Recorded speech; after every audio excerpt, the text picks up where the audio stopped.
आपण पाहत आहात BCCN न्यूज. बापासाठी लेक उतरली मैदानात, टीका करणाऱ्यांना दिले उत्तर. हर्षवर्धन सपकाळांची मुलीकडून पाठ राखण. समाज माध्यमांवर केली सविस्तर पोस्ट. काँग्रेसचे प्रदेशाध्यक्ष हर्षवर्धन सपकाळ यांनी छत्रपती शिवाजी महाराज आणि टिपू सुलतान यांच्यात कथितरित्या केलेल्या तुलनेनंतर संपूर्ण महाराष्ट्रात नवा वाद निर्माण झाला असून ठिकठिकाणी हर्षवर्धन सपकाळ यांचा निषेध करत त्यांच्या प्रतिकात्मक पुतळ्याचे दहन करण्यात आले, तर पुण्यात त्यांच्यावर गुन्हा दाखल झाला. मात्र आता या प्रकरणात हर्षवर्धन सपकाळ यांची पेशाने डॉक्टर असलेली मुलगी आता त्यांची पाठ राखण करण्यासाठी मैदानात उतरली आहे.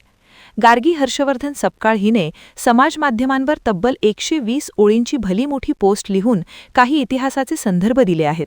त्याचबरोबर आपल्या वडिलांचे वक्तव्य कुठल्या आधारावर होतं आणि त्याचा कसा विपर्यास केला गेला हेही तिने मांडण्याचा प्रयत्न केला आहे. शिवाय भगतसिंग कोश्यारी यांनी छत्रपती शिवाजी महाराज यांच्या बाबतीत केलेल्या विधानानंतर भाजपची भूमिका याचा समाचार घेत इतरही संदर्भ दिले आहेत. बापासाठी मैदानात उतरलेल्या या लेकीची पोस्ट सोशल मीडियावर चांगलीच व्हायरल होत आहे.